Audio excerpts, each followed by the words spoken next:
सभी को जय मसीह की। आज पहले राजाओं एक का 1 से लेकर 10 तक हम पढ़ेंगे। आप लोगों ने ढूंढ लिया तो मैं पढ़ना शुरू करूंगा। पहला राजाओं पहला अध्याय पहला वचन। दाऊद राजा बूढ़ा वरन बहुत पुरनिया हो गया था, और यद्यपि उसको कपड़े उड़ाए जाते थे तो अभी वह गर्म ना होता था। इसलिए उसके कर्मचारियों ने उसे कहा, हमारे प्रभु राजा के लिए कोई जवान कुमारी ढूंढी जाए जो राजा के सम्मुख रहकर उसकी सेवा किया करे और तेरे पास लेटा करे कि हमारे प्रभु राजा को गर्मी पहुंचे।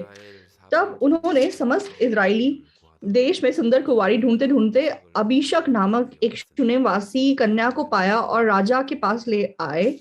वह बहुत ही सुंदर थी और वह राजा की दासी होकर उसकी सेवा करती रही, परंतु राजा ने उससे सहवास ना किया। तब हग्गीत का पुत्र अदोनिया सिर ऊंचा करके कहने लगा, मैं राजा बनूंगा। अतः उसने रथ और सवार और अपने आगे आगे दौड़ने को 50 पुरुष रख लिए। उसके पिता ने जन्म से लेकर उसे कभी यह कहकर उदास ना किया था, तूने ऐसा क्यों किया। वह बहुत रूपवान था और अबशलोम के बाद उसका जन्म हुआ था। उसने सरुया के पुत्र योआब से और अब एब्यातार याजक से बातचीत की और उन्होंने उसके पीछे होकर उसकी सहायता की। परंतु सादोक याजक यहोयादा का पुत्र बनाया, नातान नबी, शिमी रेई और दाऊद के शूरवीरों ने अदोनिया का साथ ना दिया। अदोनिया ने चोहेलेत नामक पत्थर के पास जो अनरोगेल के निकट है भेड़ बैल और तैयार किए हुए पशु बलि किए और अपने भाई सब राजकुमारों को और राजा के सब यहूदी कर्मचारियों को बुला लिया। परंतु नातान नबी और बनाया और शूरवीरों को और अपने भाई सुलेमान को उसने ना बुलाया।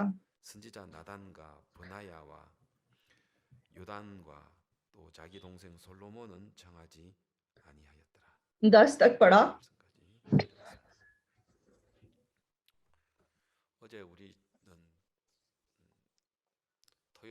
तो हर सैटरडे शाम को हमारी शारदा भाइयों की मीटिंग होती है और हम मतलब बाइबल रीडिंग करते हैं, एक एक वचन पढ़ते हैं सब और फिर अपना मन शेयर करते हैं। तो कल हमने मतलब 2 सैमुएल खत्म कर लिया और पहला राजाओं शुरू किया। तो हमारे शारदा भाई मतलब पहले अपना मन बांटते हैं उस वचन के बारे में और फिर मैं आधा घंटा प्रचार करता हूँ 9 से लेकर 9:30 बजे तक, और फिर हमारी शारदा भाइयों की मीटिंग खत्म होती है। तो कल इस बारे में मैंने थोड़ा बांटा था, लेकिन सच में मैं जितना बोलना चाहता था उसका आधा का आधा भी नहीं बोल पाया। तो पहले राजाओं 1 में बोलने के लिए बहुत कुछ है। तो आज मैं 2 याजकों के बारे में फोकस करते हुए आपसे बात करना चाहता हूँ। एक एली का मतलब 13वां उसका मतलब संतान है, उसके बच्चों का बच्चा करके अब्यातार है, उसका पिता अबीमलेक है। एक तरफ अब्यातार याजक है और दूसरी ओर सागोक नाम का याजक है। तो पिछले बुधवार को मैंने गिनती किताब से आपको प्रचार किया था। तो पिनेहास जिसने अपनी तलवार उठाई और मतलब जो एक पति पत्नी जिन्होंने व्यभिचार किया था उनको मार डाला था। तो तब परमेश्वर की जो विपत्ति है वो रुक गई थी और 24,000 लोगों की मृत्यु के बाद परमेश्वर लोगों को मारना बंद कर दिया था। तो वो हादसा जब इजरायलियों ने मोआबिन स्त्री के साथ व्यभिचार किया था, तो परमेश्वर हमसे चाहे प्यार करता है लेकिन वो मतलब जलन रखता है हमारे प्रति। तो परमेश्वर ने पिनेहास के बारे में बोला कि उसने मेरे समान जलन रखी और परमेश्वर की जलन को समाप्त करने का काम किया। तो सादोक जो है वो पिनेहास की वंश से है। तो इसने पूरी जिंदगी मतलब दाऊद की सेवा की है और हमेशा मतलब ये दाऊद के साथ रहा है। लेकिन आज जब हम पहले राजाओं 1 का ये हादसा पढ़ते हैं और 2 अध्याय को देखते हैं, तो दाऊद मर जाता है। तो अंत तक मतलब लास्ट मोमेंट तक अबियातार और सादोक मतलब वैसे हमेशा दाऊद के साथ थे, लेकिन लास्ट मोमेंट पे ये लोग अदोनिया की तरफ चले गए। मतलब अबियातार अदोनिया की तरफ चला गया। तो वहां पे अदोनिया लाइक जब दाऊद मरने वाला था तो अदोनिया सोचता कि मैं नेक्स्ट राजा बनूंगा, और वो एक तरीके से मतलब बगावत करता दाऊद के विरुद्ध। लेकिन दुख की बात है कि लास्ट मोमेंट पे अबियातार अदोनिया की तरफ चला जाता है, और सेनापति योआब भी मतलब उस तरफ चला जाता है। तो योआब भी पूरी जिंदगी उसका सेनापति था दाऊद का, लेकिन लास्ट मोमेंट पे वो भी मतलब दाऊद के से बगावत के मार्ग पे चला जाता है। तो लेकिन सादोक याजक लास्ट मोमेंट तक दाऊद के साथ रहता है, वादे के साथ रहता है। वो रूप हम देख सकते हैं। तो उस चीज के द्वारा हमारे मन के अंदर भी, तो बाइबल के जितने हादसे हैं एक्चुअली ये हमारे मन से जुड़े हुए हैं। हमारे मन की बातें हमें बाइबल के द्वारा बताई गई हैं। तो ये भाई अब्यातार जैसा है, हाँ ये भाई तो सादोक जैसा है, तो हम ऐसे भी बांट सकते हैं। लेकिन ये अब्यातार और सादोक, ये दो मन हम सबके मन के अंदर हमेशा होते हैं। तो आज मैंने किस मन से कोई निर्णय लिया, मैं अब्यातार का मार्ग भी ले सकता हूँ, या फिर मैं सादोक के समान अगर निर्णय लूंगा तो मैं चाहे बर्बाद होने की दशा में हूं लेकिन मैं अनुग्रह भी प्राप्त कर सकता हूँ। इसलिए बाइबल हमेशा हमें दो चीजों को मतलब कंपेयर करके समझाती है। तो यहाँ अदोनिया नामक एक दाऊद का बेटा था, तो अदोनिया राजा बनेगा, सुलेमान राजा बनेगा।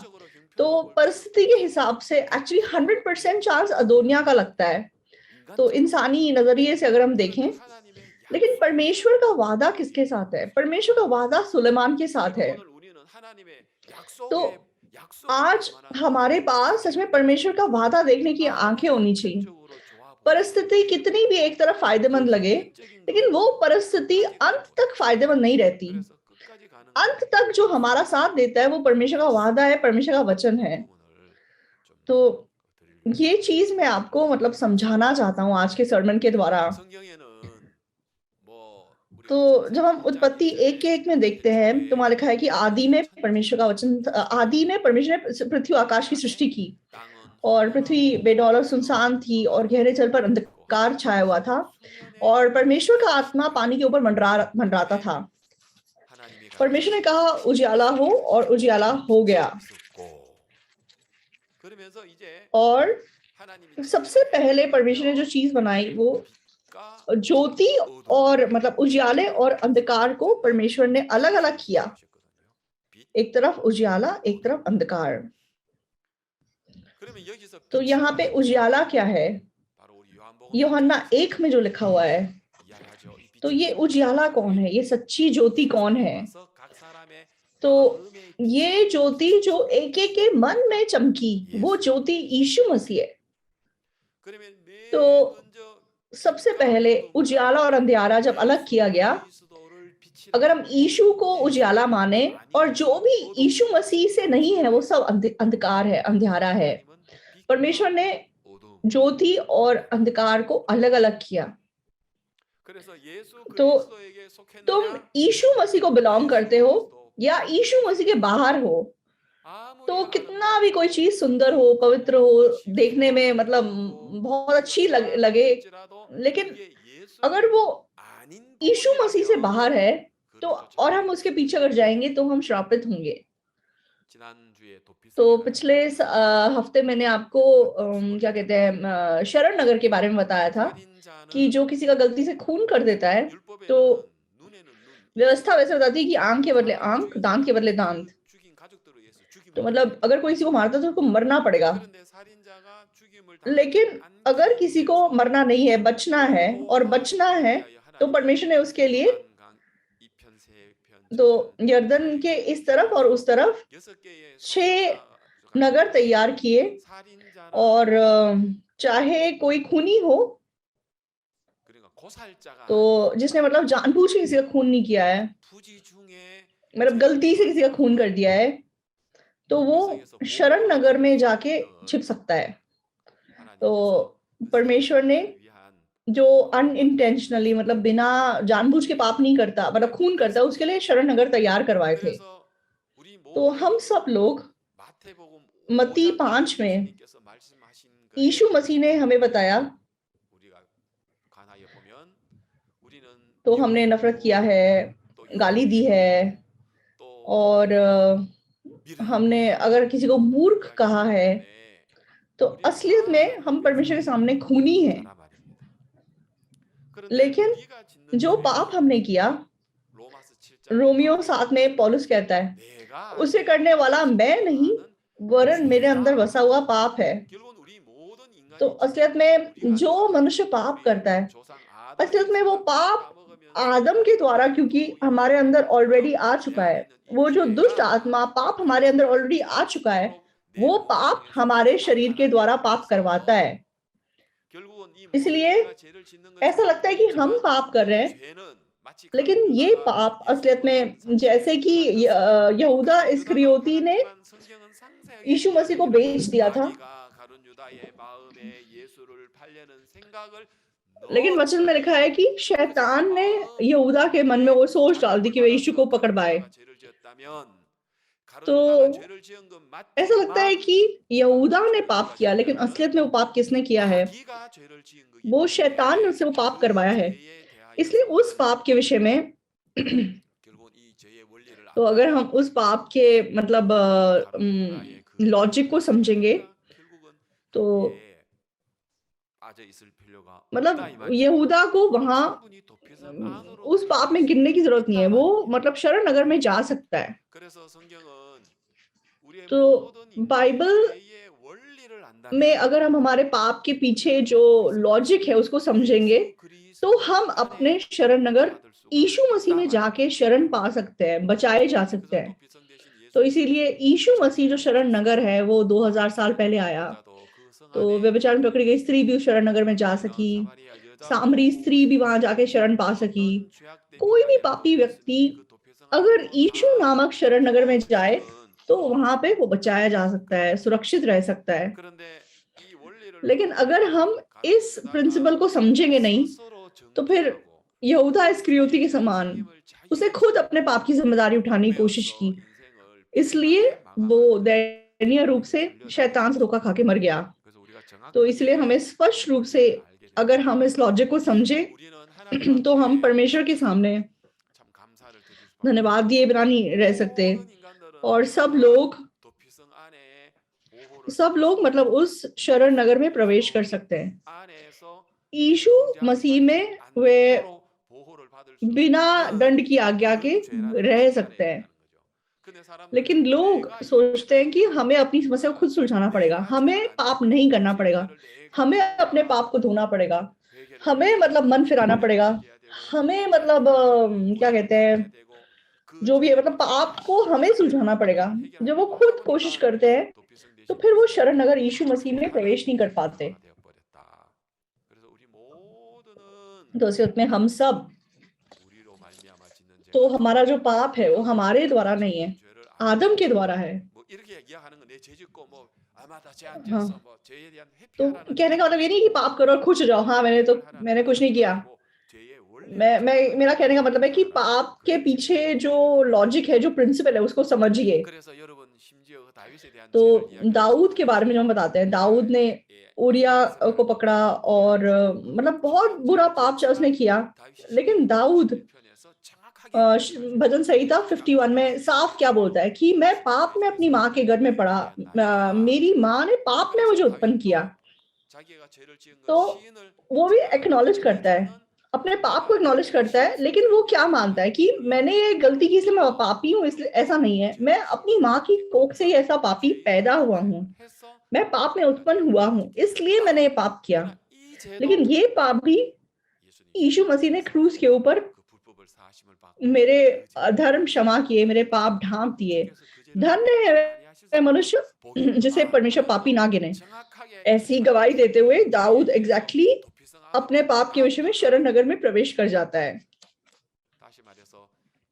दूसरे शब्दों में कहा जाए तो ये पाप हम सब मनुष्य जाति का जो पाप है, हम आदम की वजह से पाप करते हैं। इसलिए रोमियो में लिखा है कि इसे करने वाला मैं नहीं वरन हमारे अंदर बसा हुआ पाप है। इसलिए हम सब मनुष्य को यीशु मसीह के सामने जाना है और शरण नगर यीशु मसीह में प्रवेश करना है। तो फिर कोई भी क्यों ना हो, जो मसीह यीशु में है उसके ऊपर दंड की आज्ञा नहीं है। तो वो स्पष्ट बलिदान, तो लोग जानते हैं कि दाऊद ने पाप किया, लेकिन कैसे वो उस पाप से आजाद हुआ उस विषय में लोग जानते नहीं है। तो बाइबल मतलब स्पष्ट रूप से हमें ये बताती है, हमें ये समझाती है। तो ज्योति और अंधकार के बारे में, तो पानी को भी दो हिस्सों में बांट दिया गया, जो अंतर के ऊपर का पानी था और अंतर के नीचे का पानी था। तो सेम पानी है, लेकिन एक पानी अंतर के ऊपर है, एक पानी अंतर के नीचे है, अंतर के नीचे है। तो वचन में लिखा है कि दो लोग साथ साथ मतलब खेत में काम कर रहे होंगे, एक उठा लिया जाएगा, एक छोड़ दिया जाएगा। दो लोग साथ साथ सो रहे होंगे, एक उठा लिया जाएगा, एक छोड़ दिया जाएगा। तो सेम मतलब इस दुनिया में लोग हैं, लेकिन एक ग्रुप ऊपर चला जाएगा, एक यहीं पे रह जाएगा। तो बाइबल में हमेशा मतलब दो चीजों को कंपेयर करके हमें बताया गया है। तो यहाँ पे रह जाने वाले लोग, उठाए जाने वाले लोग, अंतर के ऊपर का पानी, अंतर के नीचे का पानी, भलाई और बुराई का पेड़, क्या कहते हैं वो, जीवन का वृक्ष, और अंजीर के पत्तों के कपड़े और चमड़े के अंगरखे। तो अपने पाप को छिपाने के लिए आदम और हव्वा ने सबसे पहले अंजीर के पत्तों के वस्त्र बनाए थे, और परमेश्वर ने उनके लिए सिद्ध वस्त्र बनाए, किसी जानवर को मार के उसके चमड़े के अंगरखे उनके लिए बनाए। तो मतलब हर जगह हम दो चीजों को कंपेयर करके देख सकते हैं। तो एक मतलब अंजीर के पत्ते असलियत में हमारे कमी घटी को छिपा नहीं सकते, लेकिन जो क्या नाम है चमड़े के अंगरखे हैं वो कर सकते हैं। तो फिर आदम और हवा के बच्चे हुए, वो भी दो हैं, कैन और हाबिल। तो कैन और हाबिल भी, परमेश्वर ने कैन को रिजेक्ट किया, लेकिन हाबिल को एक्सेप्ट किया। तो कैन परमेश्वर के सामने क्या लेके गया था, इस भूमि की उपज को लेके गया था, लेकिन हाबिल की जो बलि है वो क्या कहते हैं, वो यीशु मसीह की परछाई है। इसलिए बाइबल हर जगह हमें दो दो चीजें दिखा रही है, दो चीजों को कंपेयर करके समझा रही है। तो एक तरफ परमेश्वर के द्वारा है या नहीं है, या फिर मनुष्य के द्वारा है। इंसान जब किसी को चीज को डिवाइड करता है तो वो ये अच्छा है या बुरा है उस हिसाब से डिवाइड करता है। बुद्धिज्म को देख लो या हिंदुइज्म को देख लो, अच्छा काम कर रहा है या बुरा काम कर रहा है, इस हिसाब से वो लोग डिवाइड करते हैं हर चीज को। लेकिन हमें इस बात को समझना जरूरी है कि हम अच्छा कर रहे हैं या बुरा कर रहे हैं वो जरूरी बात नहीं है, परमेश्वर के द्वारा है या मनुष्य के द्वारा है, उसमें हमें अंतर समझना जरूरी है। तो निकोदेमस भी फरीसियों का फरीसी, और इजराइलियों के बीच में भी मतलब बहुत ही जैसे ट्रेडिशनल यहूदी था, वो जो वफादारी से मतलब यहूदियों का धर्म मानता था, एक रबी था, और किसी की भी नजरों में, परमेश्वर की नजरों में वो बहुत अच्छे से परमेश्वर की सेवा करने वाला व्यक्ति था। लेकिन जब आकाश से आए यीशु मसीह की उसकी तुलना हुई तो उन दोनों का कोई कंपैरिजन नहीं है। क्यों? क्योंकि ये शरीर से उत्पन्न हुआ व्यक्ति है, लेकिन यीशु मसीह आत्मा से उत्पन्न हुआ व्यक्ति है। इसलिए यीशु मसीह जब उससे बात करते हैं तो यीशु मसीह एक सीधी लकीर बनाते हैं कि जो शरीर से है वो शरीर है, जो आत्मा से है वो आत्मा है। जो नए सिरे से जन्म नहीं पाएगा वो परमेश्वर के राज्य को नहीं देख सकता। तो निकोदेमस ने नए सिरे से जन्म नहीं पाया है, वो आत्मा से नहीं जन्मा है। शरीर में रहते हुए चाहे उसने व्यवस्था का पालन किया, परमेश्वर का अच्छे से सेवा किया, तो जो क्या कहते हैं, फरीसी था, वो फरीसी मतलब अपनी तरफ से बहुत अच्छे काम करते हैं, परमेश्वर की बहुत अच्छी सेवा करते हैं, लेकिन वो शरीर से उत्पन्न हुआ है, शरीर है, इसलिए वो स्वर्ग का राज नहीं देख सकता। तो यीशु मसीह इसको क्या बोलते हैं कि अगर तू आत्मा और जल से जन्म नहीं लेगा तो तू परमेश्वर के राज्य को नहीं देख सकता। तो निकोदेमुस ये बातें समझता नहीं है। तो यीशु यीशु मसीह उसे मतलब समझाते हैं कि आत्मा से जन्मा हुआ कौन है और शरीर से जन्मा हुआ कौन है।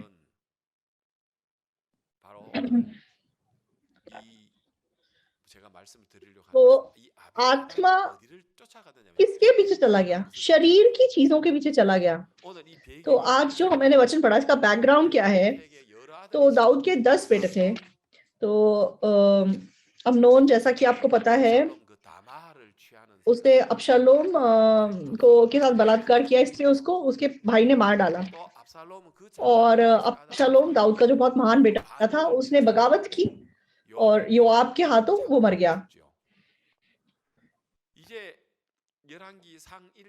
तो पहले राजाओं मतलब 1 में जब हम देखते हैं तो दाऊद के सारे बेटों में से एक्चुअली अदोनिया मतलब प्रॉपर है अब राजा बनने के लिए दाऊद के बाद। तो किसी की भी नजरों में वो प्रॉपर है।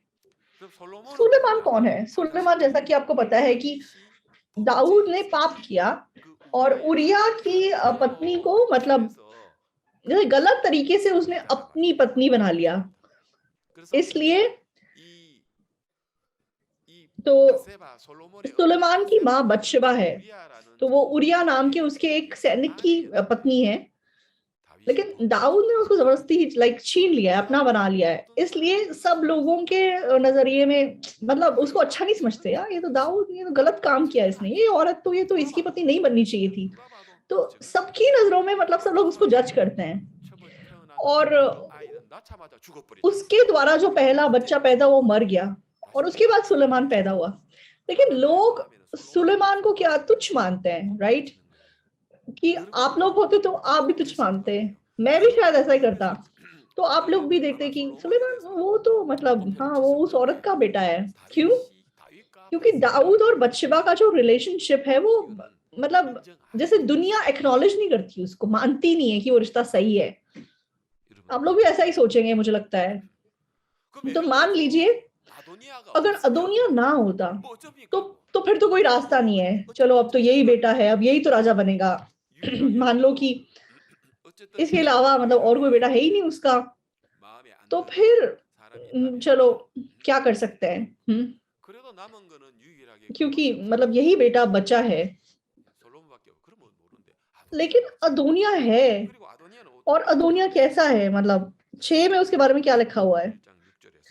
वह बहुत रूपवान था और अबशलोम के बाद उसका जन्म हुआ था। उसके पिता ने जन्म से लेकर उसे कभी यह कहकर उदास ना किया था, तूने ऐसा क्यों किया?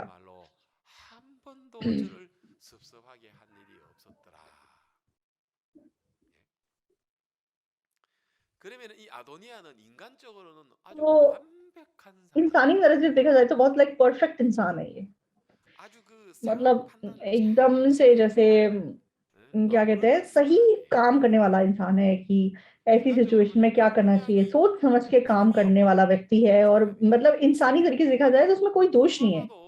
तो कोई भी उसे देखे, वाह कितना काबिल है, सच में यही राजकुमार है जो मतलब दाऊद जैसा लगता है, राजा बनने के लायक लगता है। तो कभी दाऊद से बहसबाजी नहीं की है, उसने कभी कुछ ऐसा नहीं किया है कि पिता को ऐसा बोलना पड़े कि तूने ऐसा क्यों किया। तो एक बार भी उसने ऐसी बात अपने पिता से नहीं सुनी है। इसका मतलब वो परफेक्ट इंसान है, अपने एक्शंस के हिसाब से सब कुछ ठीक से करने वाला व्यक्ति है। तो उसकी तुलना में सुलेमान इंसानी तरीके से अगर देखा जाए तो सबसे पहले तो वो मतलब बत्शेबा का बेटा है, मतलब बत्शेबा जो कि गलत तरीके से दाऊद की पत्नी बनी है। और क्योंकि वो और अभी बहुत छोटा है, सुलेमान एज में बहुत कम है, तो किसी की भी नजरों में ये काम मतलब राजा बनने लायक नहीं है।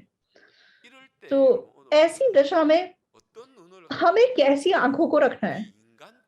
इंसानी आंखों को अगर हम रखेंगे, हमें ये नहीं देखना है परमेश्वर कैसे देखता है, उस ओर ध्यान देना जरूरी है। खास करके जब आप लोग परीक्षा में गिर जाते हैं, जब आप परीक्षा में गिर जाते हैं तो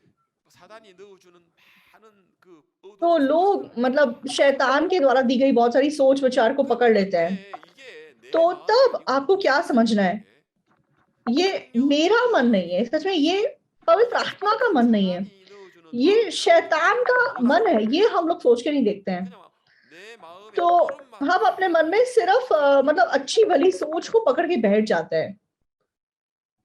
तो जब आप परीक्षा में गिरते हैं तो शैतान मतलब कितने अच्छी तरीके से ये वो सोच आपके मन में डालता है। तो अदोनिया क्यों इसके पीछे गया? तो पूरी जिंदगी मतलब लेवी अब्यातार की मतलब क्या कहते हैं, अब्यातार की फैमिली से है वो, लेकिन लास्ट मोमेंट पे वो गलत स्टेप ले लेता है और मतलब याजक के पद को मतलब वो खो देता है। क्यों? परमेश्वर के निर्णय के पीछे ना जाके वो किस चीज के पीछे गया? अपनी आंखों के पीछे गया। तो आज इस सदी में भी जैसे हम आत्मिक जीवन जीते हैं, तो हम लोग इंसानी नजरिए से किसी चीज को बिल्कुल सही, हाँ ये तो मतलब ठीक बात है, ये तो बिल्कुल सही है, हमें उस चीज के पीछे नहीं जाना है। परमेश्वर का वादा, कलीसिया कहाँ जा रही है, उस दिशा में हमें जाना जरूरी है। सही है। तो हर साल हम रिट्रीट करते हैं, तो हम देदोक या गांगनन में रिट्रीट करते हैं। तो जब हम रिट्रीट करते हैं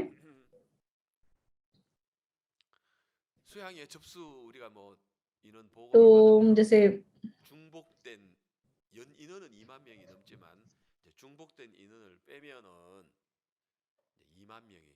तो जैसे हमारे जो रजिस्ट्रेशंस हैं करीबन 20,000 ऐसे होते थे रिट्रीट में। तो लेकिन अब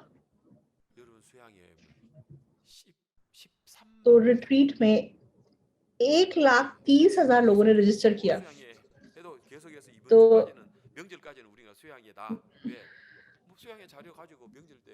तो अब हम मतलब अपने ये न्यू ईयर्स आ रहा है, न्यू ईयर्स तक हम रिट्रीट मना सकते हैं। क्यों? क्योंकि रिट्रीट का सारा कंटेंट हमारे फोन में है, हम ले जाके सबको रिट्रीट में भाग दिला सकते हैं। तो इस बार हमारे एल्डर आए और उन्होंने अपनी गवाही बांटी, कैसे उन्होंने मतलब बुजुर्ग लोगों को इनवाइट किया सिल्वर रिट्रीट के लिए। तो हमारे चर्च में हम बोलते हैं कि ठीक है चलो कैसे भी करके हम लोगों को वचन सुनने देंगे, तो ऐसे करेंगे या वैसे करेंगे। और हम मतलब मिशन को लाइक क्या कहते हैं, ऑफरिंग भी देंगे। तो मतलब हम इन्होंने मतलब रजिस्ट्रेशन फी फिक्स करके, हमारा चाहे खर्चा नहीं हुआ लेकिन फिर भी पैसे इकट्ठे किए और मतलब पैसे दिए। लेकिन हमारे अंदर, मैं नहीं लेकिन हमारे अंदर जो शैतान बैठा हुआ है वो क्या अपने पंजे उठाता है, वो क्या बोलता है, ये करना जरूरी है, ये करना जरूरी है। तो कुछ लोग मतलब 10-20 लोगों को रजिस्टर करते हैं, उनकी रजिस्ट्रेशन फी भी भरते हैं, लेकिन जो लोग नहीं करते उनके मन में जरूर ऐसा मन उत्पन्न होता है, ये क्या करना जरूरी है। और फिर उनके मन में शिकायत, कुड़कुड़ाने का मन, ऐसा मन उत्पन्न होता है। तो हम भी इस बार जब हमने रजिस्ट्रेशन किया तो हमने जितने हम रजिस्टर करते हैं उसके 10 गुना हमने रजिस्टर किया।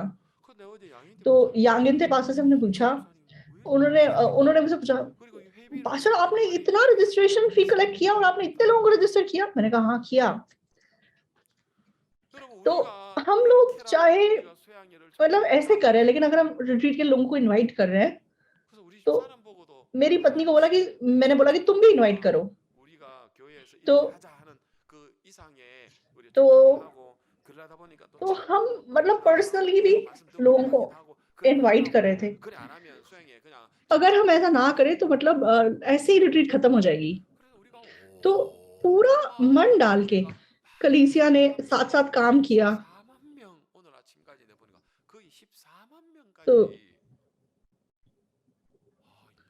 तो हमारे मतलब रिट्रीट में इस बार 1,30,000 लोग रजिस्टर हुए हमारे मतलब मिशन में। तो मेरा भतीजा है ईअनमिन मिशनरी, वो यूक्रेन में है। तो यूक्रेन में अभी मतलब वो मूवी के साथ प्रोजेक्टर लेके बिना पैसे की प्रचार यात्रा कर रहे हैं। तो कहाँ जाते हैं वो लोग? यूक्रेन में एक्चुअली अभी रशिया अटैक कर रहा है, मतलब बहुत अभी गड़बड़ चल रही है वहां पे। न्यूज में हमेशा आ रहा है कि वहां पे रशिया अटैक करने का प्लान कर रहा है। तो मतलब मेरा भतीजा वो बॉर्डर के पास जाके मतलब वो ये मूवी को लेके बिना पैसे की प्रचार यात्रा कर रहा है। तो तो मैंने जो गियोन पास्टर जो वहाँ के इंचार्ज है और मॉस्को में जो ईयन तक पास्टर है, मैंने उनको भी फोन किया। तो मैंने बताया कि आजकल मतलब प्रेस में इतना कुछ आ रहा है कि यूक्रेन में मतलब रशिया अभी अटैक करने वाला है, रशिया के सिपाही मतलब वहां आ रहे। तो सारी मैंने न्यूज उनको भेजी, लेकिन हमारा ईयन मिशनरी वहां पे बिना पैसे की प्रचार यात्रा कर रहा है और वो इतना खुश है। तो मतलब वो कह रहा है कि लोग मन खोल रहे हैं, पास्टर लोग आके मुझे बोल रहे हैं कि दोबारा संडे को आओ और प्रचार करो, इतना मतलब खुश है ऐसा करके। तो फॉर अनटू अस मूवी एक प्रोजेक्टर के ऊपर लोगों को दिखा रहा है। तो आज कहाँ जाएं, आज कहाँ सोए, आज कहाँ खाना खाएं।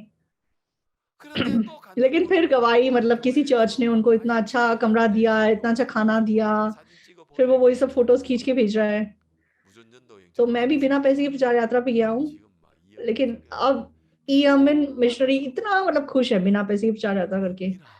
तो मैंने कहा यंगमिन अच्छी बात है तुम जो कर रहे हो, लेकिन अभी जल्दी यहाँ से जाओ, वहां पे खतरा है। तो वो आज तक करेगा और फिर वो मतलब मेन जो कैफ करके एक सिटी है वहां पे चला जाएगा। तो तो वो कह रहा है नहीं नहीं ऐसा कुछ नहीं है, यहाँ पे सब शांति है। मैंने कहा अभी शांति है, एक बार जब बम फटेगा तो सब शांति भंग भंग हो जाएगी, इसलिए तुम जल्दी वहां से बाहर निकलो। तो मूवी को जब हम इधर उधर ले जाके दिखाते हैं वो भी, तो ग्राशियस बिल्कुल मतलब सोचते कि हम नहीं बना पाएंगे मूवी। तो वो कोशिश कर रहे थे, लेकिन पासा हमसे नहीं होगी, हमसे नहीं होगी, होगा ऐसा वो बोल रहे थे। लेकिन पासवाक ने बोला कि कोई बात नहीं बनाओ। तो उन्होंने अपनी सीमा को पार किया और इस मूवी को बनाया, और ये मूवी सच में पूरी दुनिया में कितने अद्भुत तरीके से काम करी है। तो आप लोग भी अपने परिवार के साथ इस फेस्टिवल में जाके जरूर उस मूवी को देखना। तो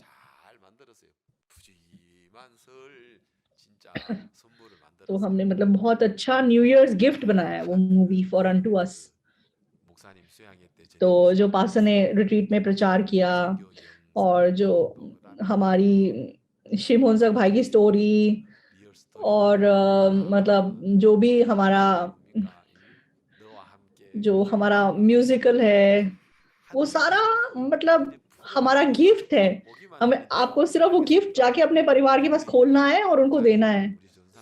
तो हमारे पास हमारे मतलब हमारे पास्टर वगैरह ने मतलब अच्छा सा एक मतलब फोल्डर बनाया, वो सारा सामान डाल के और सारे भाई बहनों को दिया कि तुम बस जाओ और आसानी से लाइक टीवी पे कनेक्ट करके दिखा दो उनको।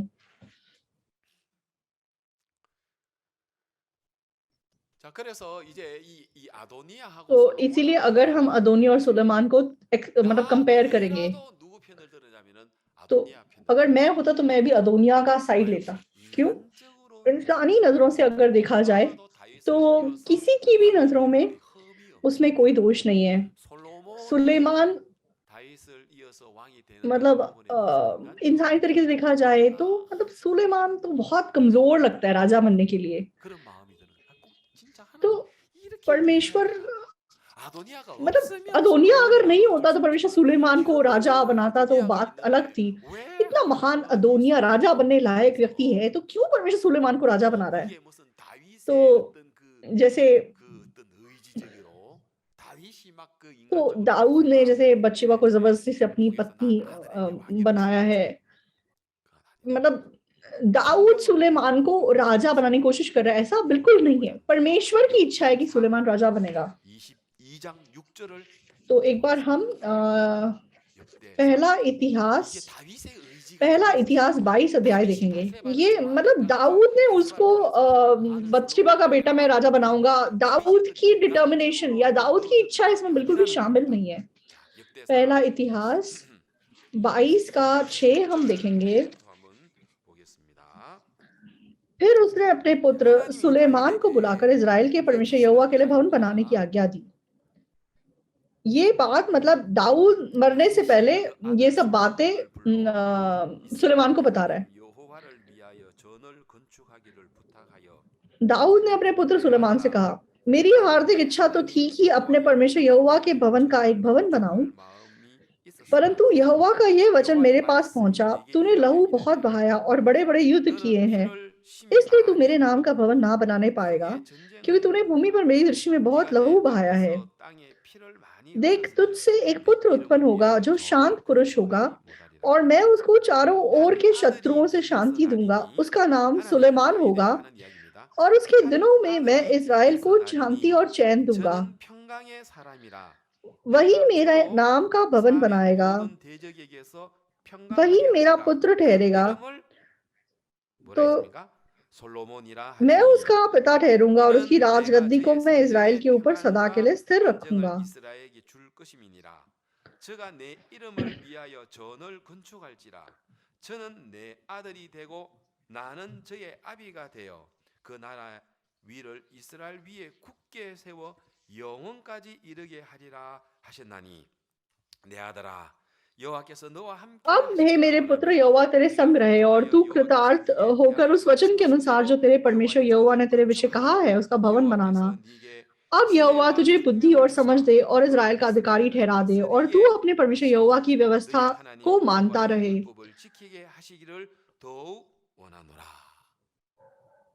12 तक पढ़ा। परमेश्वर ने क्या बोला? परमेश्वर ने सुलेमान को बताया, सही है। और एक और वचन हम देखेंगे, दूसरा शमूएल 2 अध्याय देखेंगे।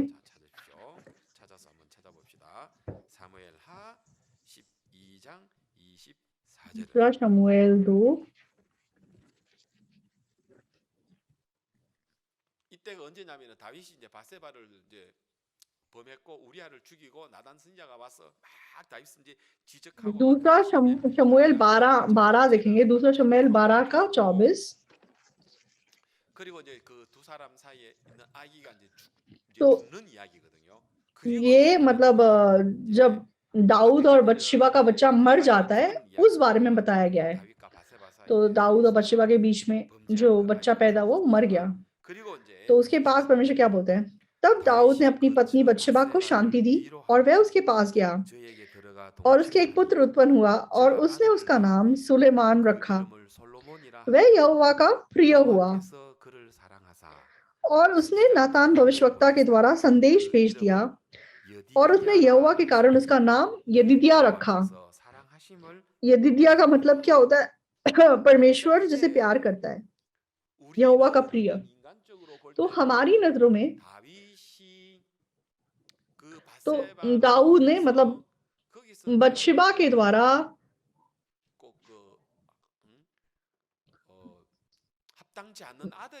मतलब हम यही सोचते थे कि वो मतलब ठीक है, बतशेबा के द्वारा बेटा उत्पन्न हुआ है, इसलिए मतलब हम उसे तुच्छ मान सकते हैं। लेकिन जब हम मतलब परमेश्वर के मन को वचन में देखते हैं, अभी जो हमने दूसरे शमूएल में पढ़ा या इतिहास की किताब में थोड़ी देर पहले पढ़ा, तो बतशेबा की बातों को भी जब हम शमूएल की किताब में पढ़ते हैं तो हम साफ देख सकते हैं कि परमेश्वर ने होने दिया है। लेकिन अब्यातार जो याजक था, ऐसा नहीं है कि वो नहीं जानता कि ये परमेश्वर के द्वारा है। तो वो भी मतलब याजक है, हमेशा मतलब दाऊद के नजदीक है, उसको पता है कि ये सब क्या हादसा कैसे हुआ है। लेकिन उसने परमेश्वर के वादे या वचन से ज्यादा जो उसकी आंखों में सही दिखाई दिया, उसने उसको चूज किया। उसकी आंखों में क्या सही दिखाई दिया? अदोनिया सही दिखाई दिया। तो वादे की संतान सुलेमान से ज्यादा अपनी नजरों में जो उसको सही दिखाई दिया, उसने उसको चुन लिया। तो हम लोग कैसे हैं? तो परमेश्वर की सेवा करने के मामले में हमने उद्धार पाया और हम सुसमाचार और कलीसिया की चाहे सेवा करते हैं, लेकिन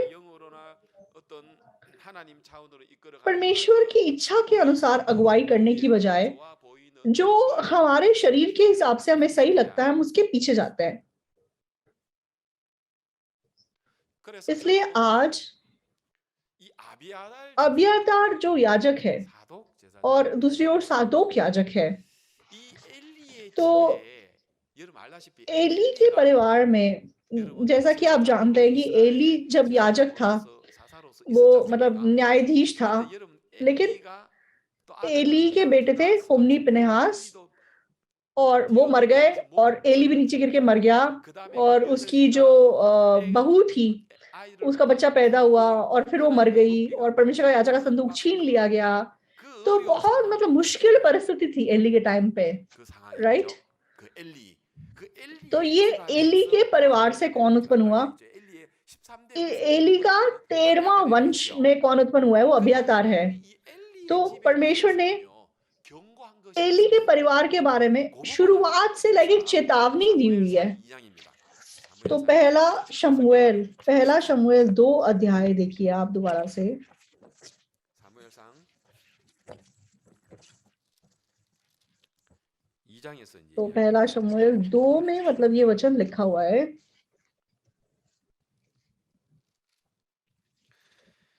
2장 29절에 तो पहला शमूएल 2 का 29। 그 엘리 제사장 तो 집안에 एली के परिवार के बारे में परमेश्वर ने चेतावनी दी थी। परमेश्वर ने क्या बोला है? 엘리한테 이야기를 이렇게 합니다. इसलिए मेरे मेल बलि और अन्न बलि को जिन्हें मैंने अपने धाम में चढ़ाने की आज्ञा दी है, उन्हें तुम लोग क्यों पांव तले रौंदते हो? और तू क्यों अपने पुत्रों का मुझसे अधिक आदर करता है? दोबारा पढ़िए। और तू क्यों अपने पुत्रों का मुझसे अधिक आदर करता है? उन्हें तुम लोग क्यों कि तुम लोग मेरे इजरायली प्रजा की अच्छी से अच्छी भेंटें खा खा के मोटे हो जाओ।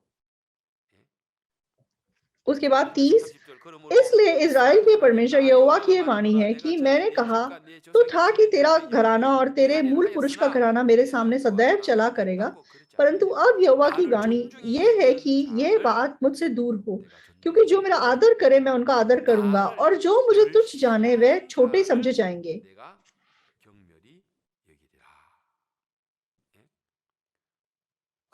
तो अब एली मतलब एली को परमेश्वर क्या बोलता है? परमेश्वर उससे बहुत नाराज है कि तू मतलब अपने बेटों का आदर मुझसे अधिक करता है। तो मतलब कोरियन बाइबल में लिखा है कि तू उनको मुझसे ज्यादा जरूरी समझता है। तो इंसानी चीजों को ज्यादा प्राथमिकता देता है, ज्यादा उनको महत्व देता है। तो आज हम लोग भी बिल्कुल सेम है। तो हम भी अपना आत्मिक जीवन जीने के दौरान परमेश्वर के द्वारा जो चीजें हैं उनके बदले हम इंसानी चीजों को बहुत प्राथमिकता देते हैं। उसके बाद 35 में क्या लिखा हुआ है?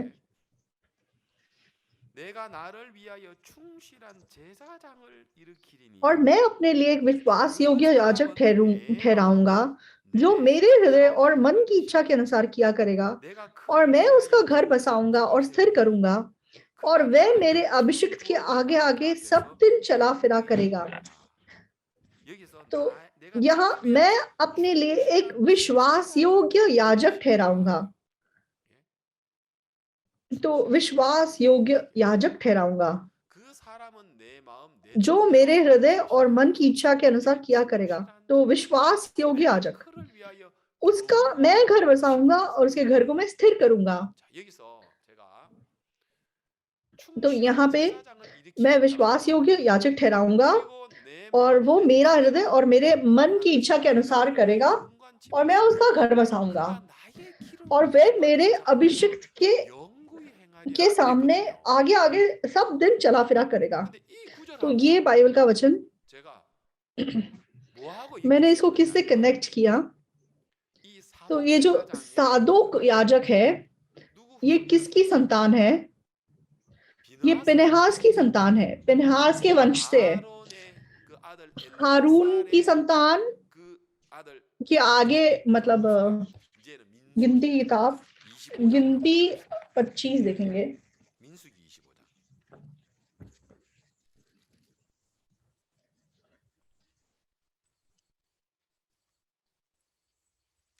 25장의 7절에 गिनती 보면 25 का 7 민수기 25장 7절에 보면 제사장 इसे 아론의 देखकर 손자 एलियाजार का पुत्र पिनहास जो 엘라살의 हारून 아들 याजक का 비느하스. पोता था, 지금 여러분 제가 이해하고 तो 있는데 두 제사장을 मैं 하나 2 이해하는 याजकों को 거죠. कंपेयर करके बता रहा हूँ आपको। 엘리의 후손이 एक तरफ 아비아달. अब्यातार जो एली का वंश है, 엘리의 후손 और 아비아달. मेरे पीछे बोलिए, 엘리의 एली 후손 का वंश 아비아달. अब्यातार 예, 예. 그다음에 और 비느하스의 पिनेहास का 후손 वंश 사독. सादोक। 예, 예. तो 이렇게 ये 2 잡으시면 돼요. लोगों को हम 이해가 कंपेयर कर 갑니다. रहे हैं। 자, 그러면 이제 사독에 관한 이야기를 하려고 25장 7절을 तो 했습니다. 제사장 साथ इसे 아론의 देखकर 손자 एलेजार का 엘라살의 아들 पुत्र पिनेहास जो 비느하스가 हारून का पोता था, 보고 उसने 회중 मंडी में 가운데 से 일어나 उठकर हाथ में 손에 एक 창을 बर्छी ली, 들고 और 그 इस 이스라엘 इस्राएली 남자를 पुरुष के 따라 डेरे 그 में 방에 जाने के 들어가서 बाद वह भी भीतर गया 이스라엘 남자와 और 그 उस पुरुष और 여인의 स्त्री 배를 दोनों के पेट में 꿰뚫어서 बर्छी भेद दी। 두 사람을 죽이니 इस पर इस्राएलियों में जो मरी फैल गई थी वह 이스라엘 थम गई 자손에게 그쳤더라.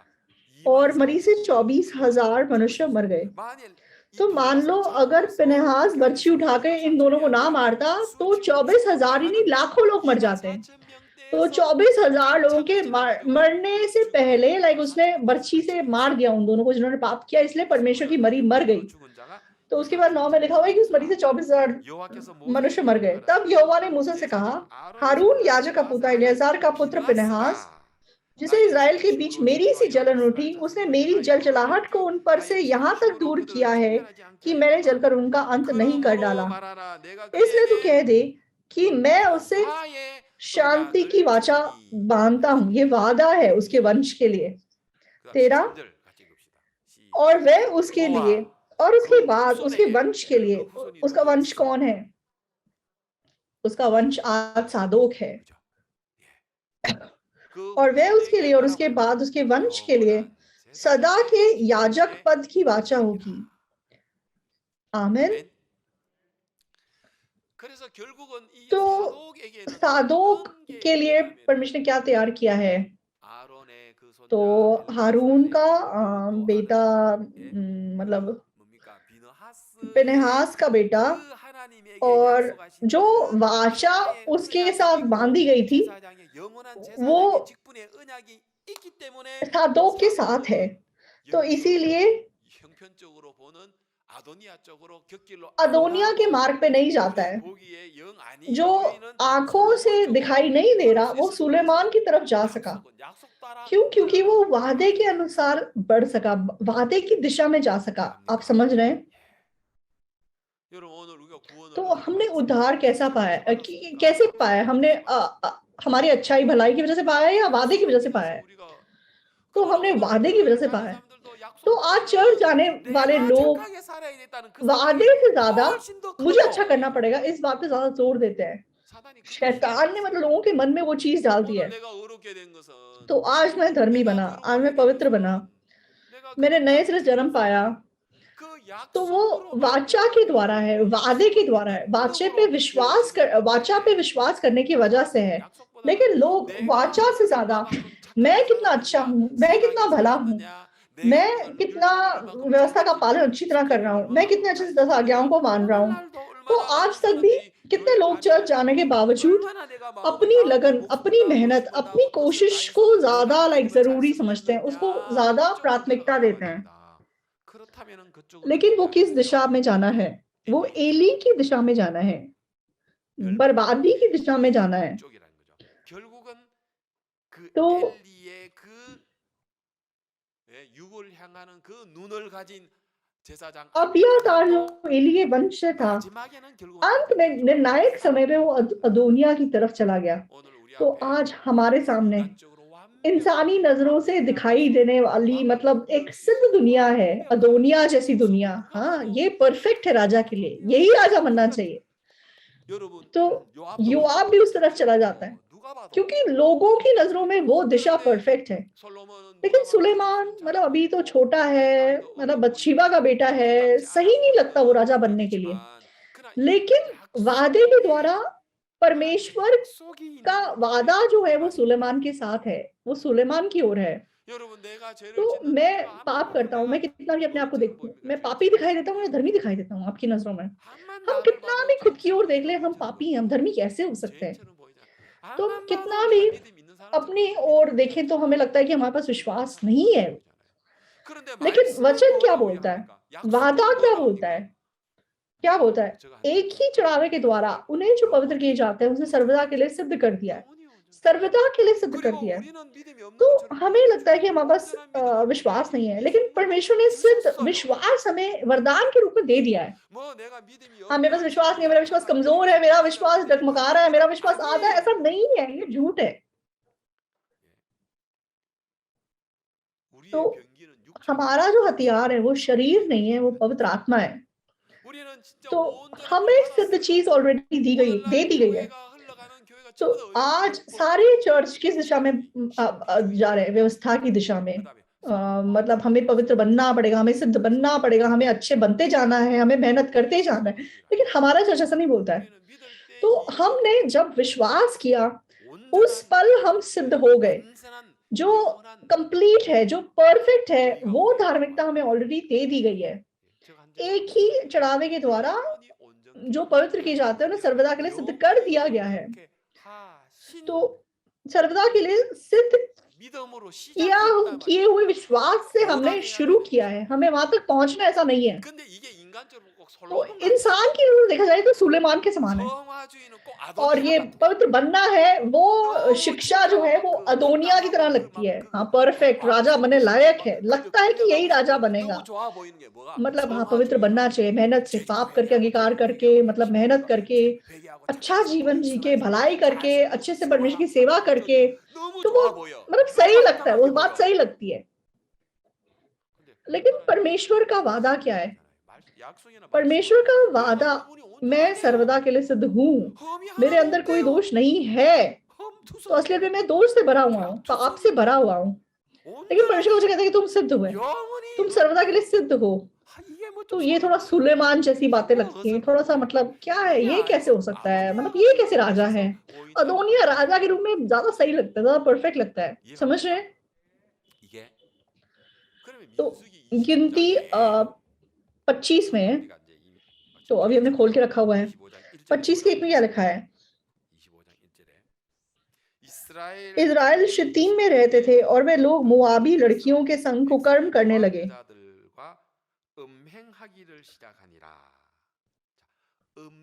तो यहाँ लिखा है कि उन्होंने कुकर्म करना शुरू किया। तो यहाँ पे कुकर्म शब्द का मतलब इस्तेमाल किया गया है। तो कुकर्म मतलब एक्चुअली वो व्यभिचार है, मतलब किसी के ऑलरेडी कोई पति है, लेकिन अपने और पति को छोड़ किसी और आदमी या किसी और औरत के साथ रिश्ता बनाना, उसको हम व्यभिचार बोलते हैं। तो किसी का पति या पत्नी मर जाए तो फिर वो उसे आजाद हो जाता है। लेकिन जब तक तुम्हारा पति या पत्नी जिंदा है, तब तक वो लाइक एक नियम है कि तुम किसी और औरत या किसी और आदमी के पास नहीं जा सकते, वो व्यभिचार है। तो आत्मिक व्यभिचार क्या है? तो हमने पापों की क्षमा पा ली और यीशु मसीह हमारा क्या बन गया? यीशु मसीह हमारा दूल्हा है। समझ रहे हैं? यीशु मसीह हमारा दूल्हा है और हम क्या है? हम उसकी दुल्हन है। लेकिन यीशु मसीह को छोड़ तो दूसरा एक कोई आदमी है। वो आदमी क्या है? वो आदमी दुनिया है और दुनिया के अधिकार को पकड़ा हुआ देवता। तो दुनिया के अधिकार को पकड़ा हुआ बुरी आत्मा, शैतान। तो अगर वो हमारा पति बन जाए, तो यीशु मसीह के पीछे चलने की बजाय हम यीशु मसीह के पीछे ना जाके दुनिया के पीछे जाएं, दुनिया की चीजों के पीछे जाएं। और दूसरे शब्दों में कहा जाए तो अबियातार या आदोक जो हैं, वो अदोनिया के पीछे जाएंगे या सुलेमान के पीछे जाएंगे। दो मार्ग है हमारे पास। तो आज हमारे जीवन में भी एक तरफ यीशु मसीह वादा है, दूसरी ओर दुनिया है, इंसानी रास्ता है जो हमें सही लग रहा है, जो हमें ठीक लग रहा है, हम उसके पीछे जाएंगे। तो 세계는 आज वो हमारा पति बन सकता है। तो 예수님이 यीशु 우물가에서 मसीह 만난 कुएं के 유일인 पास 남편 स्त्री 불러오나 को क्या 이랬는데 बोलते 그 हैं, 남편 अपने पति को 없어요. बुला के ला, वो बोलती है मेरा पति नहीं है। तो यीशु मसीह क्या बोलते हैं, 네가 तेरे 남편 5 पति थे 다섯이 और 있었으나 अब तू जिस 지금은 आदमी के साथ 네가 रहती है वो तेरा छठा आदमी है, वो तेरा पति नहीं है। तो सही बोल रही है। 그러면 तो 오늘 आज 우리들에게 이 남편이라는 게 हमारे 얼마나 पास कितने 많습니까? पति हैं? 예수 कि 그리스도가 아닌 그 여러분 आपकी दुनिया में यीशु मसीह को छोड़ और क्या-क्या है? 약속의 세계가 वादे 아닌 की 오늘 दुनिया 우리들의 को छोड़ 마음을 और 끌려 हमारे मन को 끌고자 आज 하는 그 कौन-सी 세계 दुनिया खींच रही है? 그 세계에 तो 우리가 마음이 अगर 머물러 हमारा 있다면 मन उस 음행이라는 दुनिया में 것이죠. फँसा हुआ है तो वो व्यभिचार 그러면은 है। 결국은 아비아달은 तो 아도니아를 जिस 선택했다는 प्रकार 것은 영적으로 음행이라는 अब्यातार ने मतलब 약속을 쫓지 않고 वादे का पीछा नहीं 자기 किया, 눈에 보기에 जो 좋았던 उसकी 것을 नज़रों में उसको अच्छा लगा उसने उसका पीछा किया। 이 아도니아 वो क्या है? 누가 봐도 तो 아도니아가 किसी की नज़रों 바보라고 में 생각해서 왕이 될 अदोनिया 거라고 सही लगता है, हाँ वो 생각했던 राजा 요압 बनेगा ऐसा लगता है। 군대 장관 तो इसलिए 요압도 योआब भी उस तरफ चला जाता है। 아도니아가 아까 जैसे मैंने 여러분 पहले बताया था, 압살롬 다음 난자의 최영이 힘이 ये 출중하잖아. मतलब 아버지가 한 번도 네가 왜 그리 아니냐 말로 बिल्कुल लाइक वो रूपवान है, 압살롬에게 엽설 많고 कभी उसने 완벽한 पिता के सामने कुछ गलत नहीं 선택이라고 किया है, कभी पिता ने 누가 उसको ये 봐도 नहीं बोला 나의 है कि तूने ऐसा क्यों किया, 선택이어서 और वो बड़ा बेटा भी 이제 है। 아들 इसीलिए 아도니아가 किसी 왕이 की नज़रों में मतलब वही 되라는 राजा बनेगा, वही सही है। 그 눈을 가졌지만 तो 그러나 चाहे 약속에서 볼 때는 इंसान की आंखों से वो सही लगता है, 아닌 लेकिन 아들이 परमेश्वर की 되는 नज़रों में वो नहीं है। 그쪽으로 लेकिन 흘러가는 अब्यातार उस इंसानी नज़र के पीछे चला गया। 그래서 이거를 इसको 가지고 우리는 영적으로 आत्मिक 음행이다. कुकर्म कहा जाता है, आत्मिक व्यभिचार कहा जाता है।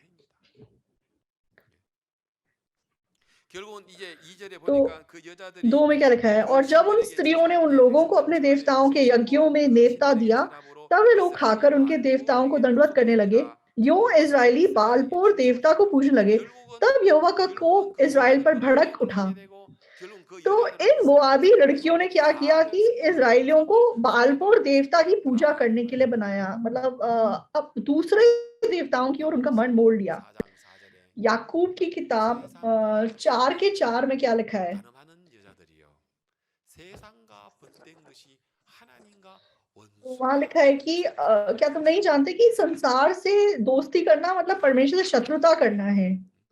हे 세상과 व्यभिचारिणियों, क्या तुम नहीं जानती कि संसार से मित्रता 세상의 करनी परमेश्वर से बैर करना है? 우리 अतः 인간이 जो कोई संसार का मित्र 어디에 होना चाहता है, 처하느냐? वह अपने आप को 다시 परमेश्वर का 말해서 बैर ही बनाता 아도니아를 है। 선택하는 것은 तो 뭐냐? दुनिया को 세상의 벗된 प्यार 것. करना, संसार से प्यार करना, 오늘 우리 अदोनिया 눈에 को 보기에도 चुनना। तो 내가 आज 내 हमारी नज़रों में 인간이 जो हमें 보이고 सही लग 좋아 रहा है, जो हमें ठीक लग रहा है, 보이려면 अगर हम उसके पीछे 그거는 जा रहे हैं, 세상의 तो वो 벗된 것이고 संसार से मित्रता 그건 करना है, 하나님과 तो वो 원수라는 परमेश्वर 것이죠. से शत्रुता 그게 करना है, तो वो 간음이라는 व्यभिचार है। 음행이라는 것이죠. 누구든지 तो 세상과 जो 벗된 भी 자를 मतलब 믿는 사람들은 संसार से मित्रता करता है, 하나님과 되게 하는 वो 사람들은 परमेश्वर से सच में 원수가 बैर 되는 करता है। 것이다라고 이야기를 했습니다. 로마서 8장에서 रोमियो 8 में 육신의 생각은 तो शरीर पर 사망이요 मन लगाना 육신의 मृत्यु है, 생각은 शरीर 하나님과 पर मन लगाना 원수가 된다고 이야기했는데 परमेश्वर से शत्रुता करना है। 세상과 तो 벗된 사람은 यहाँ जो 하나님과 원수가 된다고 संसार से मित्रता करता है, वो 세상과 परमेश्वर से बैर 벗된 करता 자 है। 육신의 तो 생각 육을 शरीर के पीछे 쫓아가는 것 जाना, 이게 वो 영적으로 आत्मिक रूप से 음행이다. व्यभिचार करना है। 다시 한번 더 तो एक 복습을 बार फिर से 하면은 अगर हम बोलें, 고린도 후서 11장 दूसरा कुरिन्थियों 11 अध्याय एक बार आप देखेंगे, 그럴 겁니다. 고린도 후서 그냥 तो 자막으로 दूसरा कुरिन्थियों 11 11장 का 2 वचन, 있네요. क्योंकि मैं 내가 तुम्हारे विषय में 너희에게 ईश्वरीय धुन लगाए रहता 너희를 हूँ, 위하여 इसलिए कि 열심을 मैंने एक ही 내노니 पुरुष से तुम्हारी बात लगाई 내가 है कि तुम्हें 너희를 पवित्र कुमारी के समान मसीह को 전적으로 सौंप दूं। 한 남편인 그리스도께 드리려고 중매함이로다. 예? 자, तो हम 우리는 정결하고 पवित्र कुमारी हैं, और 우리에게 हमारा पति 있는 कौन है? हमारा पति 그리스도, यीशु मसीह है। 그리스도, यीशु मसीह, वादा, यीशु मसीह। 예수 그리스도. 자, 그래서 오늘 우리는 예수 तो 그리스도가 우리의 진정한 한 यीशु मसीह हमारा पति है, 바울은 और 우리를 중매로 पौलुस कह रहा है कि मैंने उसके साथ ही तुम्हारी बात चलाई है। 뱀이 लेकिन 3 में क्या लिखा हुआ है? 관계로 परंतु मैं डरता हूँ कि जैसे सांप ने अपने चतुराई से हवा को बहकाया, 미혹한 것처럼 तो 선악과를 따먹으면 죽는데 भले और बुरे का ज्ञान का फल खाने से मर जाना था, लेकिन 먹으면 죽는 게 हवा को कैसे शैतान ने बहकाया कि नहीं तू परमेश्वर के तुल्य हो जाएगी, तेरी आंखें खुल जाएंगी, तू खुश हो जाएगी, तू परमेश्वर जैसी बन जाएगी। तो ऐसा करके उसने धोखा खा लिया, तो वो बहक गई। वैसे ही तुम्हारे तुम्हारे मन उस विधायक पवित्रता जो मसीह के साथ होनी चाहिए कहीं भ्रष्ट ना किए जाएं। तो यहाँ मतलब आत्मिक आंखों को बंद करके शरीर की आंखें उनकी खोल दी। तो यहाँ पौलुस कहता है कि मैं डरता हूं कि तुम्हारा मन भी उस सीधाई और पवित्रता से जो मसीह के साथ होनी चाहिए कहीं भ्रष्ट ना किए जाए। तो ये सीधाई और पवित्रता क्या है? तो सादोक उसने आंखों से दिखाई देने वाले अदोनिया का पीछा नहीं किया। तो हमारे नजरों में सुलेमान हाँ प्रॉपर नहीं लगता राजा के लिए, लेकिन परमेश्वर का वादा उसके साथ है। तो परमेश्वर के वादे के अलावा और किसी चीज को ना देखना। सादोक ने सिर्फ वादे को देखा। इसका मतलब उसने यीशु मसीह में जो पवित्रता और सीधाई होनी चाहिए उसको मेंटेन किया। लेकिन अदोनिया उस सीधाई और पवित्रता से बहक गया। किस तरफ चला गया? अदोनिया की तरफ चला गया और भ्रष्ट हो गया, भ्रष्ट मार्ग पे चला गया। तो आज भी हम लोग कलीसिया में जो आत्मिक जीवन जीते हैं, तो जो आप लोग को अच्छा लगता है उसके पीछे मत जाइए। तो परमेश्वर ने कलीसिया के अंदर निरंतर हमें क्या दिखाया है? परमेश्वर ने एक दुनिया हमें निरंतर कलीसिया के अंदर दिखाई है। तो पिछले साल भी जब हम देखते हैं तो परमेश्वर ने पासबाग को स्थापित किया और कितने काम उनके द्वारा किए। तो अमेरिका में क्रिसमस कंटाटा का सपना भी हम नहीं देख रहे थे, लेकिन पासबाग ने बोला कि कंटाटा करो। तो इसलिए तो एल्बर्कर्की में 4000 लोग, एल पासो में 6000 लोग, डालस में 7000 लोग, सैन एंटोनियो में 8000 लोग, और फिर ह्यूस्टन में 10,000 लोग। और फॉर अनटू अस मूवी बनाओ, तो बहुत मुश्किल है। चलो करके देखते हैं, बना के देखते हैं। तो आज पूरी दुनिया में वो मूवी कितनी पॉपुलर हो गई है। तो मुझे भी मतलब ककाओ टॉक पे कितने मैसेज आते हैं कि हम ये मूवी दिखा रहे हैं। मेरे मेरे भतीजे ने मुझे मैसेज किया। तो अगर वो मूवी ना बनाते तो आज क्या होता? तो ये सर्दी कैसे कटती हमारी? तो पास्टर इजराइल नहीं गए, लेकिन पासवाक ने क्या बोला? इजराइल जाते जाते अफ्रीका जरूर रुकते हुए जाएंगे। तो 4 देश मैं अफ्रीका जाना चाहता हूँ इजराइल के रास्ते में। तो तब तक मतलब सब कुछ बंद था एक्चुअली में, लेकिन हमने हाँ जी पास्टर बोल के जब काम शुरू किया तो सारे देशों के द्वार खुलने शुरू हो गए। और जैसे ही हम 2 हफ्ते के बाद वापस आए तब एकदम से ओमिक्रॉन शुरू हो गया और सब कुछ फिर से बंद हो गया। तो पिछले साल को जब हम पीछे मुड़ के देखते हैं तो परमेश्वर ने पासपाक के द्वारा कितनी अद्भुत दुनिया हमें दिखाई है। तो जो आपने 10 न्यूज देखी, तो 9 न्यूज पास्टर पाक से जुड़ी हुई बातें हैं। तो कैसे पासपाक ने नया मन परमेश्वर के सामने प्राप्त करके कैसे कैसे अपने कदम आगे बढ़ाए हैं। तो तब तक हम लोग सोचते हैं अरे ये कैसे होगा, ये तो असंभव है, ये तो मुश्किल है, क्रिसमस कंटाटा कैसे हो पाएगा। तो मूवी हमारा चर्च कैसे मूवी बना सकता है? तो अफ्रीका हम लोग अभी कैसे अफ्रीका जाएं? लेकिन एक एक चीज मैंने अगर मैं परमेश्वर का अनुग्रह ना पाता तो मैं जरूर अदोनिया की दिशा में जाए बिना नहीं रह सकता था, क्योंकि मेरी नजरों में अदोनिया ज्यादा सही है, ज्यादा राजा बनने के लिए प्रॉपर है। लेकिन परमेश्वर ने जैसा वाचा मतलब क्या कहते हैं, शांति की वाचा बांधूंगा, उस वादे के अंदर वो पिनहास जो कि हारून और इलेजार का पोता था, तो जैसे उसके साथ शांति की वाचा थी, परमेश्वर ने मेरे साथ भी, क्योंकि मेरा सब कुछ परमेश्वर के अनुग्रह से है, इसीलिए परमेश्वर ने मुझे सच में साधों की दिशा में रख दिया, मैं ऐसा देख सका। तो मेरा धर्मी बनना भी अनुग्रह से था, वादे से था। तो हाँ, मतलब जो दूसरे चर्च की शिक्षा है वो अदोनिया के समान देखने में बहुत अच्छी लगती है। हाँ, मेहनत करके हमें पवित्र बनना है। लेकिन मेरा स्टार्टिंग पॉइंट, जब से मैंने ये विश्वास किया कि यीशु मसीह के द्वारा मैं पवित्र हुआ, तो तब से मैं शांति के वाचा में प्रवेश कर गया, साधु के समान। तो उस वाचा के अंदर होने की वजह से मैं सच में परमेश्वर के काम को निरंतर देख सका। तो मैं जब उस वाचा से अपना मन मोड़ लूंगा, तो मैं भ्रष्ट मार्ग पे जाए बिना नहीं रह सकता। तो हमारे चर्च के कितने पास्टर्स हैं जो सेवकाई छोड़ के चले जाते हैं, लेकिन जब वो छोड़ के चले जाते हैं, बाद में वो किस दिशा में चले जाते हैं?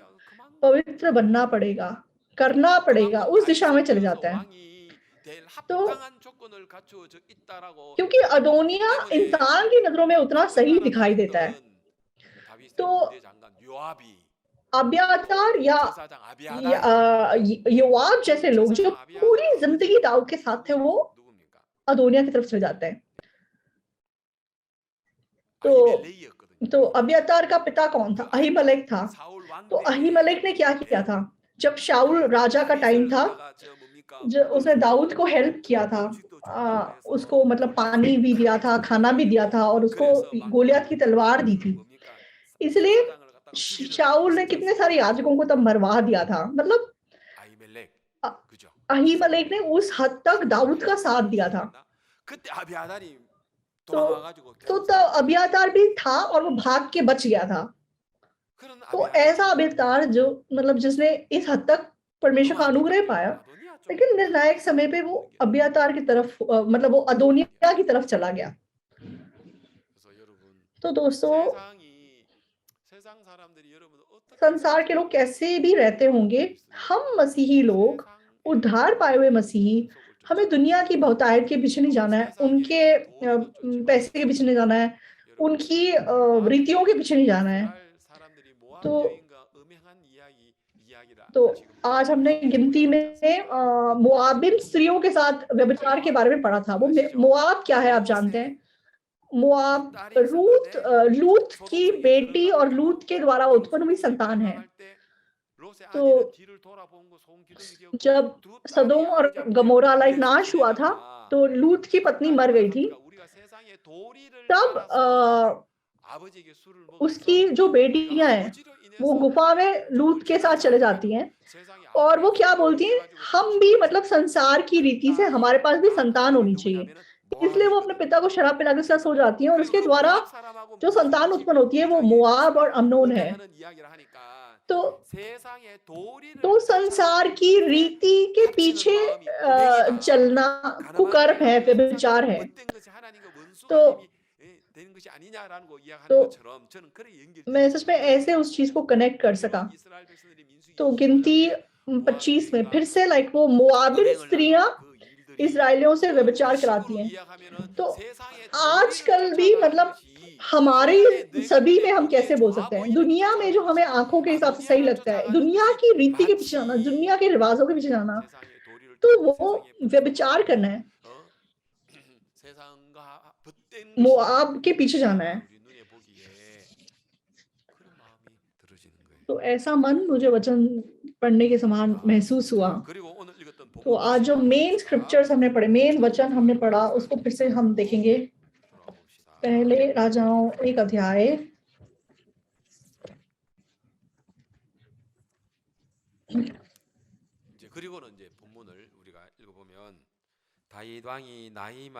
दाऊद राजा बूढ़ा वरन बहुत पुरनिया हो गया था, और यद्यपि उसको कपड़े उड़ाए जाते तो तभी वह गर्म ना होता था। तो वो बहुत बूढ़ा हो गया, लाइक उसको बहुत कंबलों के अंदर डाला, लेकिन वो गर्म नहीं हुआ। तो इसलिए फिर क्या हुआ? 5 में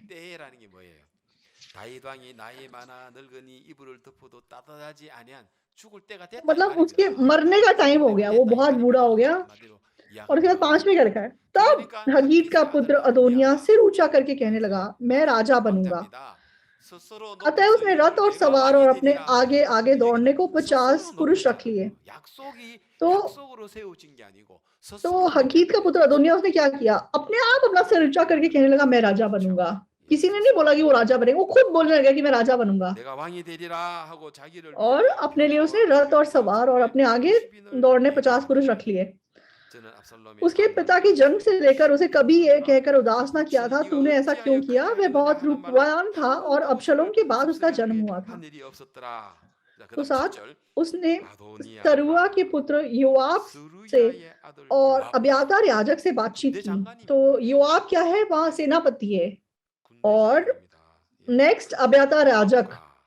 그다음에 तो 제사장 मतलब सबसे इंपॉर्टेंट पोजीशन सेनापति याजक दोनों को पकड़ लिया उसने, 둘이를 딱 잡았으니까 다 उनसे 잡았어요. बातचीत की और उन्होंने उसके पीछे होकर उसकी सहायता की। 예, तो 아비아다를 मतलब उसने 제사장이 सेनापति अपनी ओर कर लिया, याजक अपनी ओर कर लिया, मतलब ऑलमोस्ट उसका पक्का हो गया कि यही राजा बनेगा अब। तो परिस्थिति के हिसाब से परफेक्ट उसने सेटिंग कर ली कि अब मैं ही राजा बनूंगा। 뭐 이제 सही है। 아도니아가 왕이 되는 거죠. 8 परंतु सादोक याजक यहोयादा का पुत्र बनान्या नातान नबी शिमीरै और दाऊद के शूरवीरों ने अदोनिया का साथ ना दिया। 사무엘하 12장에서 तो नातान नबी एक्चुअली उसी के द्वारा परमेश्वर ने मैसेज भेजा था कि उसने सुलेमान को चुना है और उसका नाम यदिदिया रखा था। तो इन लोगों ने मतलब अदोनिया का साथ नहीं दिया। 그렇게 나온 겁니다. तो बाइबल में जब इन चीजों को देखते हैं 하나님 편에서 तो परमेश्वर ने स्पष्ट, 정확하게 약속을 따르지 않고 인간적인 तो हम देख सकते हैं कि एक तरफ वो लोग हैं जिन्होंने परमेश्वर के वाचा को चुना, परमेश्वर की ओर खड़े हुए। उसके बाद पहले राजाओं 2 अध्याय को हम देखते हैं, 2장으로 넘어가 보입니다. 2 का 27। 27절이 나옵니다. 27절. सुलेमान ने अदोनिया के साथ क्या किया? 솔로몬이 어떻게 하는가 봅시다. 26 से देखते हैं। 26절부터 봅시다. 26절. 솔로몬이 तो- 왕이 제사장 तो सुलेमान याजक को अब्यातार को बुलाता है और उसको क्या बोलता है? 네 고향 उसे अनातोत अपने होम टाउन भेज देता है। तब याजक से राजा ने कहा, अनातोन में अपनी भूमि को जा, क्योंकि तू भी प्राण दंड के योग्य है। आज के दिन तो मैं तुझे ना मार डालूंगा, क्योंकि तू मेरे पिता दाऊद के सामने प्रभु यहोवा का संदूक उठाया करता था, और उन सब दुखों में जो मेरे पिता पर पड़े थे तू भी दुखी था। इसलिए मतलब मैं तुझे नहीं मारूंगा। वैसे तू मरने लायक है, लेकिन मैं तुझे नहीं मारूंगा। मैं जानता हूँ कि तूने हमेशा मेरे पिता का साथ दिया है, और जब मेरे पिता दुख उठा रहे थे तूने भी दुख उठाया, इसलिए मैं तुझे नहीं मारूंगा। लेकिन 27 में, और सुलेमान ने अब्यातार को यहोवा के याजक होने के पद से उतार दिया, इसलिए कि जो वचन यहोवा ने एली के वंश के विषय में शीलो में कहा था वह पूरा हो जाए।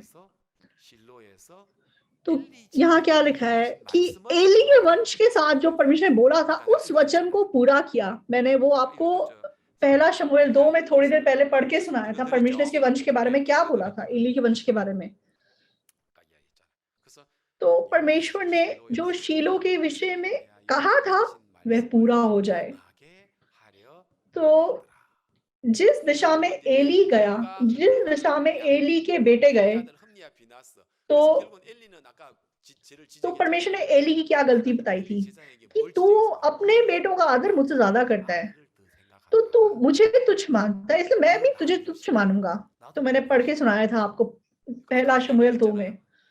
तो तू अपने बेटों का आदर मुझसे ज्यादा करता है, तो तू वादे से ज्यादा, दूसरे शब्दों में कहा जाए, तू वादे से ज्यादा अपनी आंखों को ज्यादा महत्व देता है। अपनी आंखों में जो सही लगता है उसको तू ज्यादा महत्व देता है। तो उसी दिशा में मतलब उसका ये पोता लाइक अब्यातार भी उसी दिशा में चला जाता है। इसलिए 27 में लिखा हुआ है कि यहोवा ने एली के वंश के विषय में शीलो में कहा था वे पूरा हो जाए। और जिसके साथ शांति की वाचा बांधी थी परमेश्वर ने पिनहास के वंश से, वो सादोक के द्वारा पूरी होती है, हम ये देख सकते हैं। तो पिनहास जिसने जब मरी फैली थी तो उसने मतलब बर्छी उठा के व्यभिचार करने वालों को मार डाला था, इसीलिए वो विपत्ति लाइक रुक गई थी, वो मरी रुक गई थी। तो उसके वंश से उत्पन्न हुआ सादोक आज भी मतलब परमेश्वर की ओर खड़ा होता है और वो आशीष पाता है। तो आत्मिक रूप से क्या हमें बताया गया है? तो दुनिया के पीछे जाना, वादे के पीछे ना जाना, उस मन को काट के फेंक देना। पिनहास की बर्छी जिसने मतलब अपनी बर्छी उठा के व्यभिचार करने वालों को मार डाला और परमेश्वर की जलजलाहट को रोक दिया, उसके गुस्से को शांत कर दिया। तो वो फिनेहास की बर्छी थी। तो आज हमें, अगर हमारा मन शरीर के पीछे जा रहा है तो उसको काट के फेंकना जरूरी है। अदोनिया के पीछे जाने वाले मन को काट के फेंकना जरूरी है, जैसे फिनेहास ने अपनी बर्छी से उसको काट दिया। तो तो कोशबी और शिमरी करके दो, वो मतलब एक आदमी और औरत थे जिन्होंने वो व्यभिचार किया था। तो उस उस व्यभिचार के पीछे जाना, अदोनिया के पीछे जाना, वादे को छोड़ इंसानी बातों के पीछे जाना, तो उसके ऊपर जिस प्रकार फिनेहास ने अपनी बर्छी से वार किया, हमारे मन में भी वादे को चुनना, सादोक का मन होना चाहिए, निरंतर वादे का पीछा करना, वादे को चुनना, अच्छी परिस्थिति को ना चुनना। तो इंसान की आंखों के हिसाब से अदोनिया सही है, अदोनिया राजा बनने के लिए परफेक्ट है, लेकिन जो शरीर से उत्पन्न हुआ है वो शरीर है। परमेश्वर का वादा सुलेमान है, इसलिए हमारा मन सुलेमान की ओर झुकना चाहिए, सुलेमान की ओर खड़ा होना चाहिए। तो मेरे नजरों में मैं रोज पाप करता हूँ, मैं पापी हूँ, हाँ पवित्र बनना पड़ेगा, धर्मी बनना पड़ेगा, माफी मांगनी पड़ेगी, तभी मेरा पाप क्षमा होगा। ये अदोनिया है, ये सही लगता है, हमारा मन उस दिशा में बहता है, लेकिन वो परमेश्वर का वादा नहीं है। तो वो वादा जो कहते हैं कि हम सर्वदा के लिए सिद्ध कर दिए गए, सर्वदा के लिए पवित्र कर दिए गए, उस वादे को स्वीकार करना। तो यीशु मसीह के अंदर हमारे सारे पाप क्रूस के ऊपर अनंत काल के लिए धुल गए हैं। वो विश्वास हमें सिद्ध करता है, हमें पवित्र करता है। उस विश्वास से हम सिद्ध किए गए हैं, पवित्र किए गए हैं। आप समझ रहे हैं? इसलिए आज पापों की क्षमा पाने के टाइम पे भी, आत्मिक जीवन जीने के टाइम पे भी, तो आपके मन में टाइम टू टाइम अदोनिया और सुलेमान हो सकते हैं, अबियातार और सादोक हो सकते हैं, एली हो सकता है और फिनेहास हो सकता है। तो दुनिया की बहुतायत, दुनिया की अच्छी चीजों के पीछे जाने का मन और दूसरी ओर वादे के पीछे जाने का मन हमेशा हो सकता है। तो मैं आशा करता हूँ कि आप हमेशा परमेश्वर का चुनाव करेंगे और अपनी सोच का नहीं। यहीं पे हम वचन खत्म Good करेंगे। morning, good evening, everyone.